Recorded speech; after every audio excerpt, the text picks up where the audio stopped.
Hello and welcome to this week's edition of our program. I'm Dan Atkinson. Glad you could join us for a program that today is going to be focusing on some very interesting combinations. First of all, our topic is related to public health in terms of exposure to secondary smoke. But we're also going to go beyond that to the effects on children and on pets. And if you're a pet owner, I think you're especially going to enjoy today's program because we're going to hear some true stories of some amazing things about not only how the health of animals is affected by secondhand smoke, but how animals themselves can carry out what appears to be the plan of God to protect His children. And we have as our guest today on the program for this week, Marcella Bickerstaff. Marcella, good to have you here. Good to be here, and thank you for having me. And Marcella is an author and a public speaker, and continuing to collect material for more books. Mm-hmm. Your first book is shown here. It's titled Dog is God Spelled Backwards, right? Yes. And it's a collection of true stories. I've heard a few before we rolled tape here, and it's fascinating. I look forward to finding out more about what you've learned in terms of how animals are so sensitive, mm-hmm. not only physically to the effects of smoke, but they're so sensitive to things spiritual, mm-hmm. and they will convey that in surprising ways. Mm-hmm. First of all, tell us about how you came to the idea or the conclusion that you needed to write a book. And let me also just mention that you are originally from Montgomery, mm-hmm. And grew up here. But you spend time now in Minnesota and back home in Montgomery. You go back and forth, and we're glad that on this trip back home you were able to stop by and be with us. Okay. Now, if you will, tell us about how the book idea came to you. Okay. It happened when my dog, Lucy, was having a difficult time delivering puppies. Mm-hmm. And Lucy was 8 years old when she had her first litter, and one puppy, the first puppy, had suffocated in its sac. Then the second puppy had suffocated in its sac, but I actually revived that puppy, and she wound up having a total of 7. And the story just about the second puppy was miraculous in itself. And when that happened, I knew God had called me to write books, and I'm thinking I'm going to write my first one about something else. Mm-hmm. When that happened, I felt God telling me this is going to be your first book. So that's how I came about the first book. And I'm sure that you have had you've enjoyed the response from pet owners who have mm-hmm. for themselves seen a lot of these same sorts of things happen in their own homes. Mm-hmm. Well, let's back up and touch initially on the idea of secondhand smoke. Okay. I know you've got some extensive medical training. Mm-hmm. I majored in biology and pre-vet in college. When I was 12, I started volunteering for a veterinarian, mm-hmm. and I worked weekends and then continued with different veterinarians during the summer, and I got to work at 2 different vet schools. As a work studies student, so I learned a lot. I worked in research. I worked in cancer research and monocloning in a vet school. So as far as animals, that's my experience. And then I was a registered EMT, and I went to paramedic school. Mm-hmm. And one of the things I had issues with growing up was cigarette smoke. I'm very allergic to it. I'm very sensitive. My dad was a heavy smoker. Oh. He smoked in the home. And I always had health issues. But it wasn't, I've always been sensitive. I would get headaches. I would get sick just being in the presence of somebody smoking. Mm. I just couldn't tolerate. I would get very, very sick. And I always wondered if his smoking contributed to it. Yes. And so I knew because I'm sensitive, I always knew animals are sensitive too, because they're more sensitive. So in 1996, I was driving from Atlanta. I had gone to the Olympic Games in Atlanta, and I was headed to my mom's house. I saw this puppy crossing the street. It was a Pomeranian puppy, so I got out the car, picked it up, took it to the vet. The vet said it wasn't a puppy. She was 12 years old, Oh. and somebody probably threw her out. And she had a number of cysts. They said they probably used her as a breeder, and they just threw her out. So I took her in, and I noticed she had shortness of breath. Mm-hmm. And about 1 month, I had approximately 8 months, but about 1 month in spring, I was driving from Ozark to Montgomery, and she started having breathing problems. And I could tell that she wasn't doing good, she might die. So I rushed into a vet, and 2 hours later, she died. Mm. They wanted to know what happened to her, so they offered to do a necropsy on her. And the vet told me later, whoever had this dog was a heavy smoker. Oh. He said that her lungs were looked like the lungs of a smoker. Her lymph nodes were filled with tar, and she died of secondhand cigarette smoke. Oh, how terrible. And that was his diagnosis. Mm. And that confirmed some questions in my heart.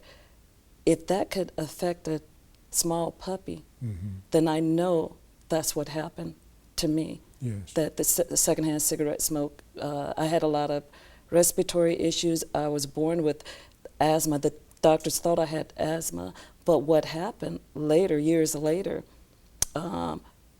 I had to have surgery to have a fetal lung removed. No. And that was never picked up. But I always had shortness of breath, breathing problems, and the doctors don't know what that was caused from, but I really believe that was due to secondhand cigarette smoke. Mm-hmm.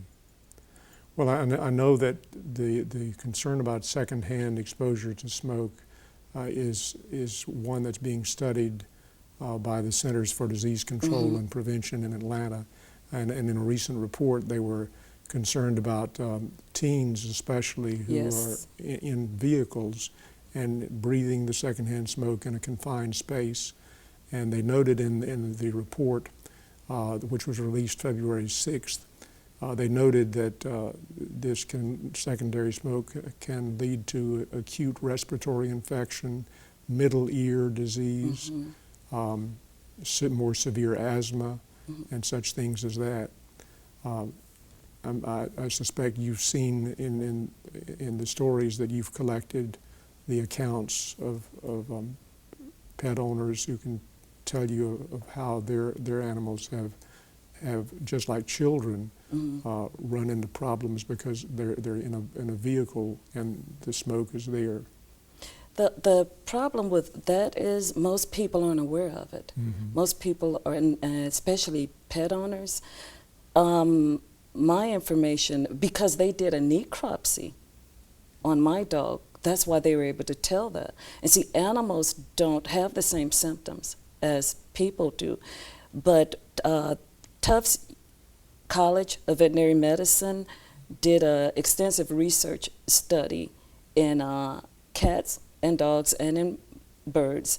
And in cats especially, they said cats come down with lymphoma because the carcinogens in secondhand smoke go straight to their lymph nodes, and that develops into lymphoma. And also because cats groom themselves by licking. Oh, yes. So they're taking that into the mucosal membranes, and that absorbs. And that, the cat doesn't know that, but that's how they're getting it, that. And then it was Colorado State, I believe, their veterinary school that did this study on dogs, and they determined in long-nosed dogs, they were coming down with nasal and sinus cancer. And long-nosed dogs have a... like a dachshund with a long... or the greyhounds. Yes. They have because their nose is long, it's a greater surface area, and it's going into the membranes, and they were getting cancer there. Whereas short-hair, medium-nosed dogs, the surface area is smaller, it was going to their lungs. So they were coming down with lung cancer. And then in birds, because birds are very hypersensitive. They have hypersensitive immune systems in their lungs, and birds are just very sensitive creatures. They're coming down with lung cancer, eye infections, skin infections. So that's where the research was coming from, and Centers for Disease Control. Like you said, the study in the people, but they've also determined that it's affecting animals, and more veterinarians are now becoming aware. And unless you tell your veterinarian you smoke, Yes. yeah, because their symptoms manifest differently. And like I said, they didn't know until they did a necropsy on that dog. But when you educate people, what I'm finding, so many people love dogs, love their animals, they're willing to stop smoking when they're like, oh no, I'm killing my dog. Yeah. I'm contributing to the sickness or death of my dog. I can imagine that would put pressure on a point that they really care about. Yeah. Yes. Well, that being the case, then we certainly want to encourage anyone watching today to be among those who take into account the effects of your smoking on your pet, and hopefully from this day on, conditions can improve in that regard. What about some of the other stories that you've collected in your book? I know in our home we laugh at our black lab, who is a big, fierce-sounding guardian when anybody comes to the front door, and yet if there's a rumble of thunder 5 miles away, he heads for the table or under the bed. Yeah. What have you heard about animals that are told about in your book? They're very sensitive, for one thing. Dogs, and since my book is about dogs, but they're just like kids. They're just like little kids. They're very trusting, they're very loving. And I believe if we pay attention to our animals, we pay attention to dogs, we'll understand the heart of God. God is so forgiving and so loving, and so is a dog. Yes. Dogs love you unconditionally. When you've had a bad day, they're like, oh, it's okay. They understand, and they can tell. Dogs can read you before you read yourself. They can tell. They know when you're hurting. They know when you're angry, and even if you don't show any signs, they can just pick that up in you. And it's funny that you mentioned that about the dog afraid of thunder. I've had a few dogs afraid of thunder, and yet I've had a few dogs, the same dogs that are afraid of thunder, firecracker or a gunshot doesn't bother them. Yes. So I think it's something different in thunder, that's the sound and the way that thunder is that bothers them more than a gunshot or firecrackers. And then I've had dogs that are afraid of firecrackers that aren't afraid of thunder. Oh. So that's, yeah. What about some of these cases where you had mentioned to me before the program how some of your pets have given you indications that they sensed an illness that you were soon to develop, a problem you were going to have? Yeah. What about that? One of my dogs, Lucy, when Lucy was a puppy, now all dogs have strong noses. All dogs have incredible senses, but I could tell hers was a little bit different, and I even, my husband noticed at the time, this dog has a unique nose. Well, there was a time, one time I was having eye problems. My eyes were watering, specifically the right eye, okay? And right before, it didn't water every day, but right before it would water, Lucy would come up, she would hone in on the right eye. She just sniff, and hold, I mean, for like seconds. And I didn't know what she was doing. Then a few hours later, my eye would water. Then right before I had pain, she'd just come in and hone into it. And I'm like, what is this dog doing? Then a few hours later, I would have pain. And she did this for a period of 1 year. But I still didn't go to the doctor. I had to wait till I had a lot of pain. But any time right before it would water or I had pain, she would just hone in on it. I finally went to the doctor, and he said I had glaucoma. But what's interesting, after that doctor visit, I never had pain or my eye ever watered again. I think that was God's way of just letting me know something was wrong with my eye, pay attention to this dog, and it went away.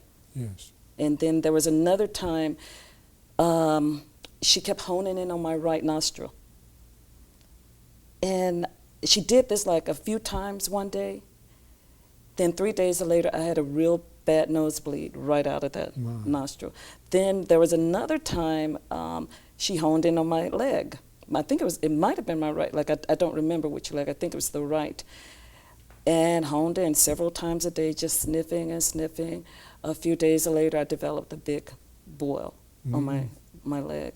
So right there, she was picking up something before I even showed any symptoms. Yes. So that dog is particularly sensitive as far as the sense of smell. So, have you found, Marcella, as you have the opportunity to do public speaking on this topic, do you get afterward stories from people who experience similar things? I'm getting a lot of stories where, especially when a person is grieving or when a person is crying, when a person is upset, how their dog just comforts them, comes to them and just loves them and just comforts them. That's the number one story that's similar to my story. I've had so many dogs that were like that. I had so many dogs. Now, Lucy, what's funny, Lucy wasn't sensitive emotionally like that, but she was sensitive in other ways. Lucy had a litter of puppies, and one puppy, all of them are very sensitive, but one puppy, it was the baby of the litter. She is extra sensitive. I was going through a period where I was having a lot of pain in my chest, and the doctors didn't know what it was. And she was a puppy at this time, still a puppy. Before I had any symptoms, she would crawl up on top of me. Most of the time I'd be laying in bed, and usually it happened at night, but she would crawl up on top of me as if she was waiting. And she'd put her head on my chest. And because I would wake up in the night, and I would wake up crying or in pain, she would already be there. Oh. She would already be there. So it's like she knew. And then I kept her and two of her sisters, and they are sensitive too, but I was going through the same thing. And for some reason, it's like a deep depression came over me. I don't know why. At the same time, and I was having a lot of pain. All three of those puppies, they just stayed glued to me. They would not leave me alone for 3 days. So when one was up on top of my chest, another one was up here, or another one was here. They were trying to comfort me in their own way. Yes. But after it lifted, they went back to business. They were, doing what they needed to do. They're very sensitive in that way. They had carried out their God-given mission. Yeah. Yes. And I began to say, this is so amazing. God is so good. And it's been many times where I might have done something or gotten ready to do something I wasn't supposed to. God didn't want me to, and He stopped them. I'll give you an example, because a lot of the stories are funny, because God is funny. God has a great sense of humor, and He will use them to teach us a lesson, or no, don't do that. Well, one time I was I had sent this person some information. I was looking for a particular person to do some business, and I had sent them some information. And then later, I didn't feel right. I felt they deceived me. And so I sat down to type them an email, a nasty email. Give them a piece of your mind. Yeah. So now I'm not talking out loud. I'm not doing anything out loud. I have the laptop. I'm typing. So I had 3 of the puppies. At this time, I was sitting on the sofa, And all of a sudden, the puppies start distracting me. One of them starts pulling at my hands and at my legs. The other one starts jumping on me. The other one starts messing with me. So I couldn't type. So I got up, I moved, I went to the table to sit down to type. They came to the table. The other one kept grabbing at my hand. The other one, my leg. And the other one just, the other pants leg. And they would not leave me alone. Then I realized God does not want me to type that email. Wow. And so I started laughing, and I said, okay, God, I'm sorry. The puppies took off. Yes. So God was using them to stop me from doing something I should not have been doing. So Wow. that's one reason. And I laughed because I knew it was him Yes. doing it. So What a great they're story. really sensitive, yeah. Do you find any similarities or big differences between dogs and cats? Mm-hmm. Do you have cats as well? Oh, I don't have any now. Oh yeah, I've had. They're sensitive too. They're sweet too. Cats. God made the cat a cat, and He made the dog a dog. Yeah, they are distinctly different personalities. They're aren't they? different, but they can love just the same, just in their own ways. I had a cat, a male cat, and it was a cat I found on the interstate, and now I've got to back up. Almost every cat I've had, because I've had a lot of dogs, they usually think they're a dog. Because usually I've had only one cat with a bunch of dogs. Oh. Okay, so they usually think they're another dog. Yes. Okay, so this cat and my dog Coco. Coco was the alpha dog. At the time I had 5 dogs. Coco was the alpha, the head of the pack. And Blackie was the cat. And I was living in Memphis at this time, so I let each dog out early in the morning, but at a different time. And of course, Blackie wanted to go out when the dogs went out, but every dog had to make their rounds. Coco made the longest round. Blackie went with Coco, and Blackie and Coco walked through the neighborhood. He didn't go with any other dog, because I think he knew she was the alpha dog. And he wanted to keep up with Coco. And he was up under Coco, he laid up under Coco, and he did everything he saw Coco doing. And one time I had been in a car accident, and I was having a lot of pain. And I was, when you're in pain, you could cry out in pain, and I was crying. And I was in the room, and all the dogs are going to come running.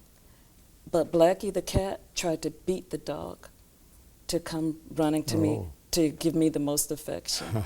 So they all going to come running in to give affection, but Blackie's like, let me get in first, let me beat the dog in first. So, okay. Well, I know you invite the stories that others might tell that you can include in subsequent books. Do you have an email address or a phone number or anything that you would want to give out to the viewers? The website address is godspeaksthroughdogs.com. My email address is Marcella Bickerstaff at yahoo.com.